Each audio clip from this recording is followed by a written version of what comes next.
Welcome back to Walsall Fan TV, the Join the Pain podcast too. Walsall couldn't overhaul MK Dons to keep our winning run. And this Saturday, we're at lowly Sutton, who, despite a very good start to the season, things have gone a bit pear-shaped for them. We've got Neil with us. Hi, Neil. Hi. Good to see you. Good to see you too, mate. Thanks for coming on. I think pre-season, Sutton were perhaps expected to be sort of mid-table to sort of bottom half sort of thing. And then first match of the season, 5-1 against Notts County, who, of course, were tipped to be top three. And as it happens, they sort of look like they're going to walk the league almost. It was a bit of a superb day for you, wasn't it? First match of the season, 5-1, 2-0 up on 15 minutes, wasn't it? No, we were only 1-0 up after 15 minutes, but they then ended up having their keeper sent off. So, that Notts County day was probably the most fun I've ever had at a game watching Sutton. And unfortunately, I posted after the game and said, when we were sitting top of the table, I think we've peaked too soon, which unfortunately was terribly prophetic. Yeah, you're not wrong there. I saw a playback of the game. The keeper comes out, and it is a clumsy challenge right just outside his area, and maybe a little harsh first 15 minutes of a new season. But refs tend to be a bit like that, don't they? They like to hit it early and make a statement. But I think that aside, you ripped them apart, didn't you? It was the day when every long ball, every pass, every flick, every 1-2 went perfectly according to script. Yeah. And if you looked back at it, the crosses were perfect. The players were in the right place. Everything went our way. And I think Luke Williams afterwards, the Notts County manager, said that if we'd have won 10-1, it wouldn't have been a poor reflection of the gulf between the two teams. And it was. Literally everything went right. And after that, in the next 10 games, everything that can go wrong has gone wrong. So it just typifies the two extremes of a season. With Notts County, when people look at the result and see it was the keeper sent off, I think, oh, well, maybe they didn't have a keeper on the bench. But their first choice keeper, Slocum, he was on the bench, so he came on. But he made some gaffes, didn't he? There's a couple of headers went straight through him, really. Yeah, he didn't cover himself in glory, but no. But we'll ignore Notts County. They're not. We're not interested in them as such. Sutton. It's Amari Patrick scored 2 goals in that game. He's got another couple since. He does well, doesn't he? Left or right wing. He's quite a lively player, isn't he? I disagree with you with the right wing, because he's played a couple of times there. He played there on Tuesday when, we were pathetic, and he just is totally ineffective on the right wing. When he plays on the left and then, cuts inside or floats in and plays more centrally, he is very good. And he's constantly having, he's constantly the player having the shots. And unfortunately, the keepers keeping them out. There were two against Crawley that in any other circumstances he would have scored. The keeper sticks his leg out and saves the ball. I've seen, probably those are the ones that go in 8 times out of 10. It goes through the keeper's legs, or he doesn't get enough of a foot on it. And another one, top left-hand corner, goalkeeper produces a superb save because, that again, 7 out of 10 times, that's ending up in the back of the net. So that is just typical us. The keepers are making good saves and the ball will either go for a corner or deflect and the defender gets it. Our keeper makes a good save and invariably the ball ends up in an attacker's foot and he puts it away. Yeah, it's when the luck's against you. That's what happens, isn't it? I suppose. And the Crawley game, we've just seen the referee's report, and we all thought we should have had a surefire penalty when Shomi gets rugby tackled to the ground in the box. Keeper, the ref didn't see it or chose not to see it, and the free kick that led to their second goal. Should have been definitely the other way. Kizzy pushes the ball past the oncoming forward and then gets blocked off. And the ref keeps saying keeper, and the ref gives it to them and they score from it. And the referee's report we've just seen has actually identified those as 2 errors on the part of the referee. So, it really is that 3-0 against Crawley. Crawley are a good side. Was really a very flattering result. It was not a 3-0 game. Yeah, I think it's funny you mentioned the refs. I think an apology, that's not worth any points, is it? No. So basically, Matt Gray and Jurgen Klopp are in their own club at the moment. One wants VAR and the other one doesn't want VAR. Oh dear. What's happened to Harry Smith? He didn't seem to have played the last couple of games. Yeah, he's been injured. He came on probably after about 65, 70 minutes. So he started on Saturday, on Tuesday night. On Tuesday, yeah. So I expect him to play. I expect him to play on Saturday. How many games has he been out for then? He's a player, isn't he? He missed 3 3/4 because he got sent off in the second game of the season. That would not help. Then he comes back. Then he gets injured. So out of the 11, I think he's probably only played. Plus cup games. I think he's probably played 3 full matches out of the 14 games, 15 games that we've played. So we haven't had him very often. Are you impressed with him when you've seen him? Yes, he's he holds the ball up well. He's good in the air. He can use his feet. He's just not, unfortunately, had a run in the team. So he's a player that Walsall were looking at, I think. He was from Leyton Orient, wasn't he? He sort of fell out with Leyton Orient. Yeah. The thing from their fans was he's a player that needs to be loved. Don't they all? Yeah, particularly, so he's got to be loved by the fans and loved by the management. And if he doesn't get his own way, the inference is that, he sulks a bit. But his we have one of those. Attitude and performance has been good. So I wouldn't fault him at the moment. Yeah, we have one of those, a certain Danny Johnson, who scored 15 in 30 for us on loan last season. We've signed him, looked very good in pre-season. First couple of games, wasn't quite on it really. And then the manager's not played him. He's not played. And so there's word that perhaps he's turning up late for training, his fitness isn't there, and he's not bothered. And other people saying the manager doesn't sort of see him in his plans. But I mean, he's a prolific goal scorer, a natural finisher. Like, you'd want him in your team, wouldn't you? But it doesn't always work out. Look at Telford, who scored for fun.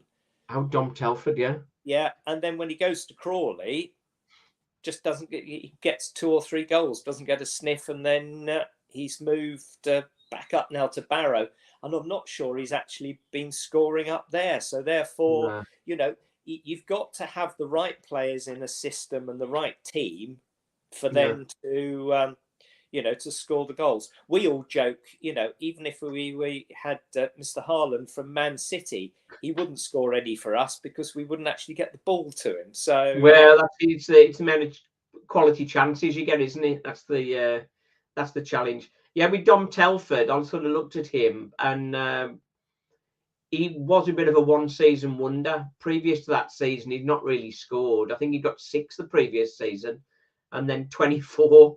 So it was something had clicked with him, but obviously it's unclicked since. Got Chris Welsh, who's a Carlisle fan. He's showing an interest in Amari Patrick. But as you say, he's doing okay, isn't he, for you? He is. He's a class act.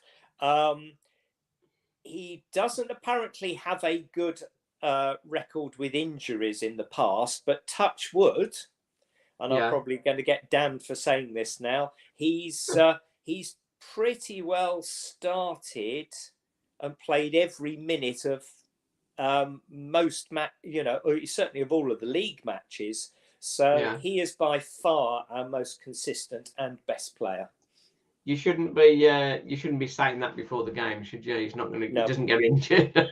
No, I shouldn't have said that. No, basically, it's commentators. It's like our commentators on the commentators' curse. That's it. Yeah, on Saturday said, "Oh, Sutton have dealt with all of the balls into the box and corners well so far, and Salford score."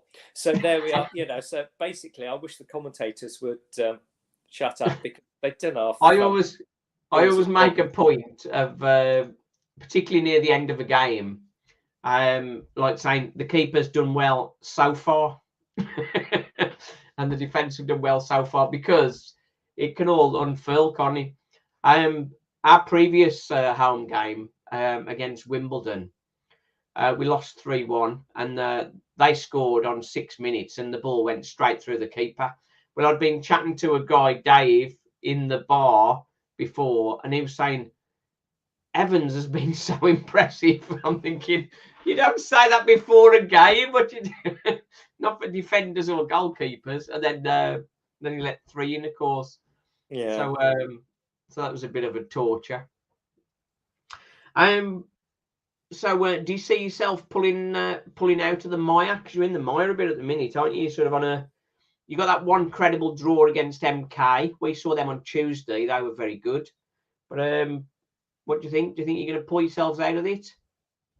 Mathematically, it's possible. So as I posted prior to Tuesday, we need a win, a draw, and a loss in every batch of 3 games.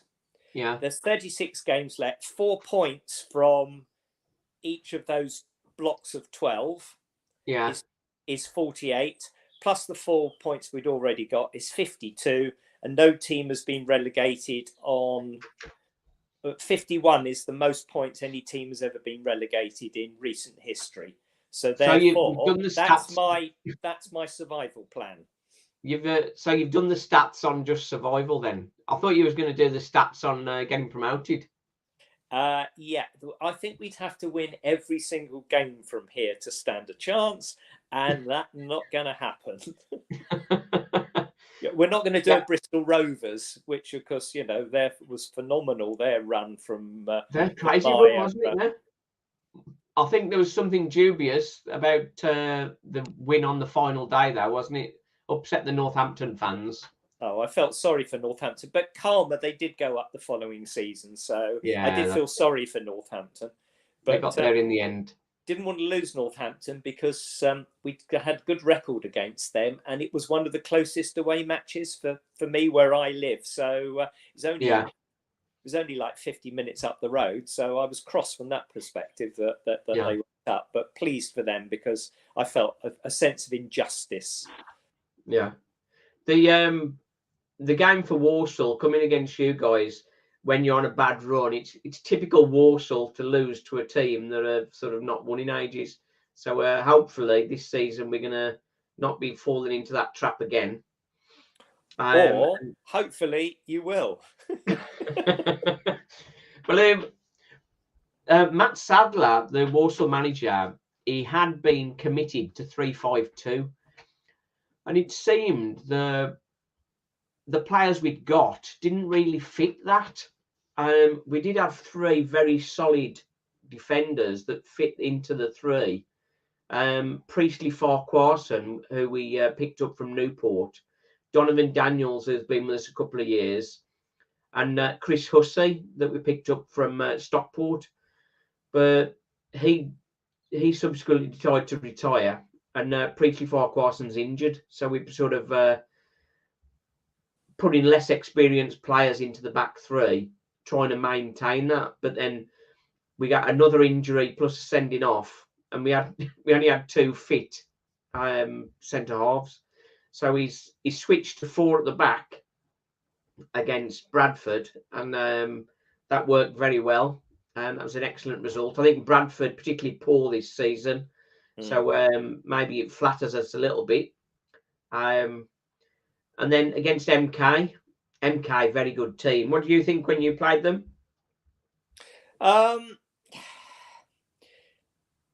We should have beaten MK. I was disappointed with them. They didn't really do very much against us. They sort of looked as if they came not to lose. Yeah. And as I said, I think 1-1 was harsh on us. That was one of the few good performances that we put in against MK. So well, I wasn't, and we weren't particularly impressed with them. No, well, because they're on a bad run at the moment, and when Walsall played them on Tuesday, and they really had trouble finishing. With decent finishing ability, they'd have absolutely slaughtered us first half.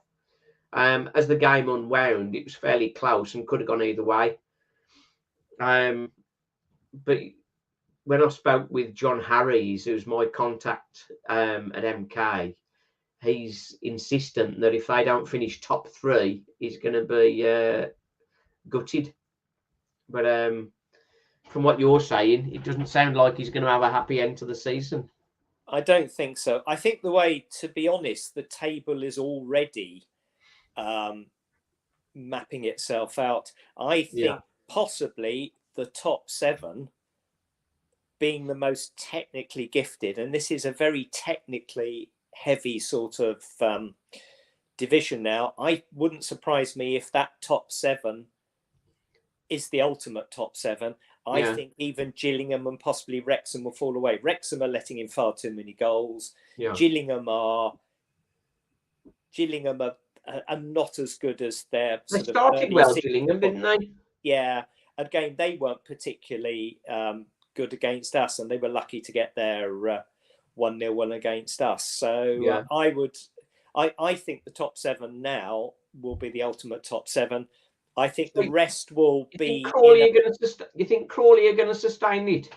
Crawley looked, though 3-0 flattered them, they are a very, very technically gifted side. They are turning into a Scott Lindsay Swindon side, and that Scott Lindsay Swindon side was a good side.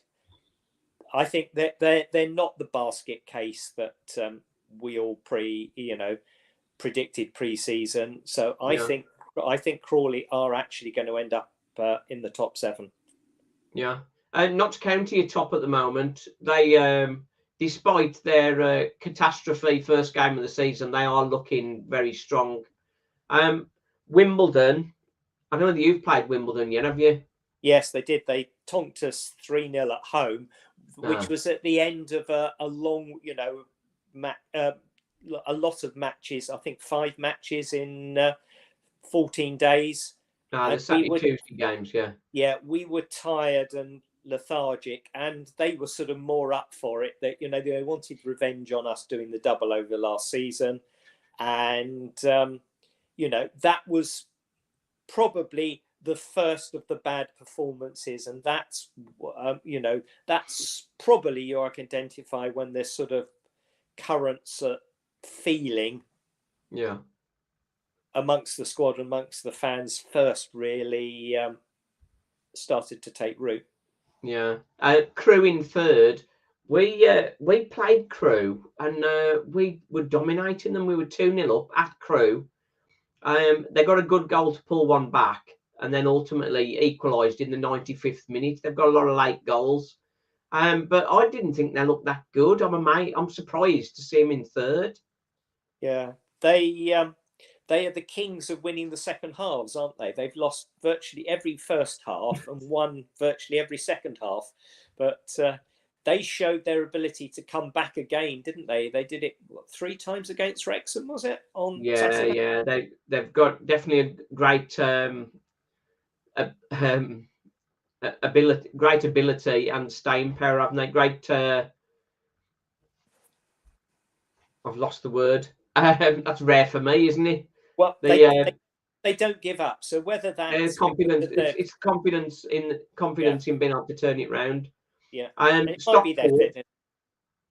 Stockport currently in fourth. We managed to beat them at the start of the season with they had some injuries, and I think they were always going to come good. We mentioned Crawley, Swindon in sixth. I thought they were broke, and I thought they were going to struggle. And our former manager Mike Flynn has got them flying. When Flynn was our manager, he was just way too defensive, and Swindon are the exact opposite. So that's a weird one. It's Swindon have got a very attacking type squad, and you had an open game against them, didn't you? 5-3, wasn't it? They did. Again, that could have been a totally different story in the end. But I think part of Swindon's success is, and this is a terrific credit to them, is they've got Dan Kemp, who is a superb player. Picked him up from MK on loan because he was at Hartlepool on loan last year. Talking to the MK guy on our podcast, apparently his is an attitude. He walked into the manager and said he wanted to be first choice number 10 for MK Dons, and if he wasn't, he wanted to move on. So that's why they put him out on loan for, because of his attitude. But he has scored and laid on so many goals, so he is a real talent, and Swindon have built themselves a lot around him, and he's too good for League Two. So people do you think control him. Is it possible he might get pulled back in January to slow Swindon down? Because Walsall had that last season. Mansfield had loaned Danny Johnson to Walsall, and we were not in the playoffs, but we were vying for the playoffs, and so were Mansfield. So I think them calling him back and effectively not playing him when they did was just to scupper Walsall's chances of making playoffs, leaving a spot for them. Yeah, it's possible MK could do the same and scupper Swindon. They could. The same division loans to me just doesn't quite make sense, because you are running the risk of shooting yourself in the foot. So it never seems quite right to me, and they are unusual. So I think when Mansfield let Danny Johnson come to Walsall, they didn't think that Walsall were going to be competing with them at the top end of the division. And that's their misjudgment that they didn't expect him to do so well, perhaps. But that's with Mansfield, of course. Mansfield in 7th. They've not losing many matches. 3 draws, 3 wins last 6 games. So breaking into that top 7 is going to be tough. Gillingham and Wrexham just out, of course, and Walsall will be chomping at the bit on the edge of that if they can get a result on Saturday against you guys. Hopefully not, but possibly, the players to watch then is definitely going to be Amari Patrick and Harry Smith, I think, isn't it? Anybody else we should keep an eye out for? Potentially, it depends who we actually play on the right wing. So either going to Josh Coley, who we picked up from Exeter, or Pereira, who is a young player that we've picked out that's come on in loan, on isn't he? Yeah, he is ever so tricksy. So he's showing flashes and glimpses. So either of the wide flanks, I think you need to watch out. And the other one is obviously our 6'6" or 6'7", depending on which websites you read. Show me as centre back. He is dangerous at set pieces. What's his name?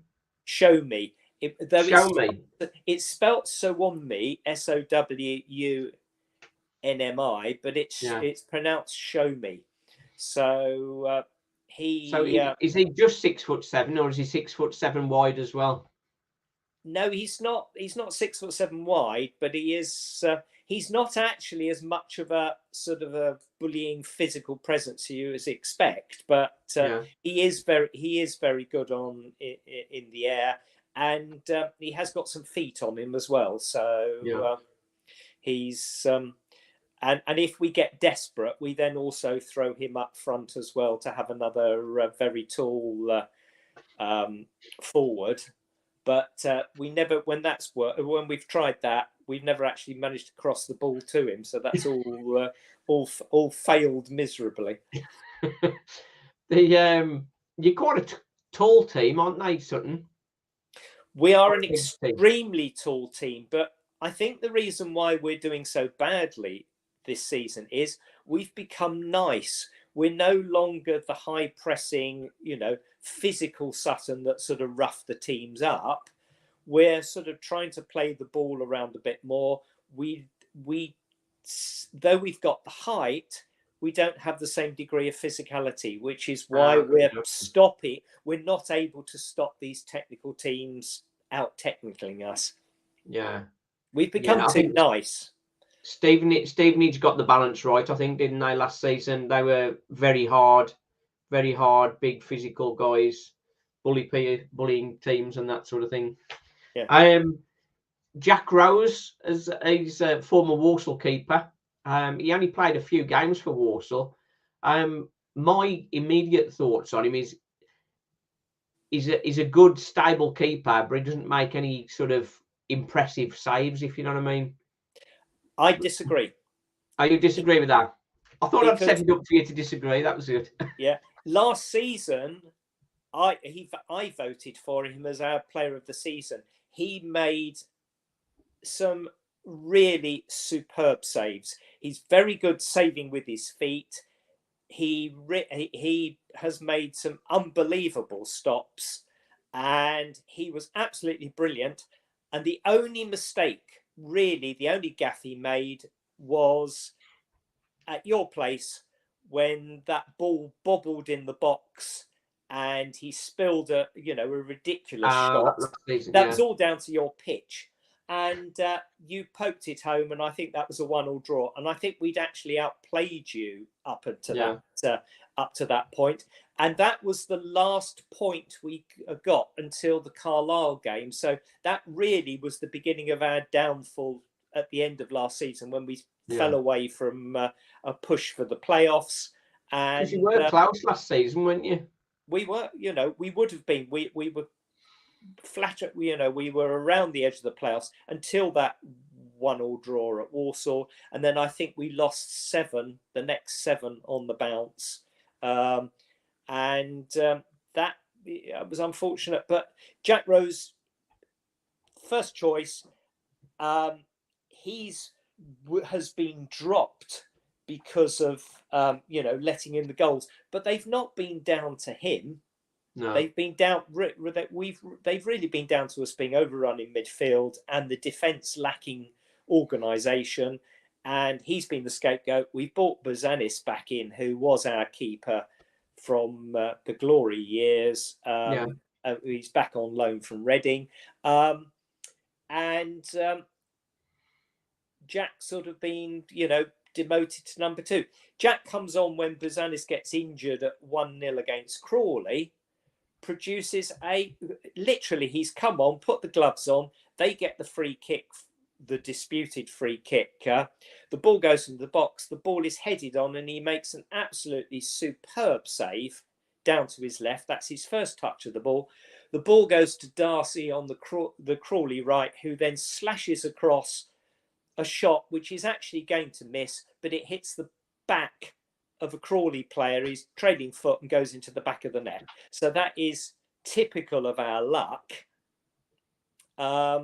So I would say, Rose has been an outstanding get.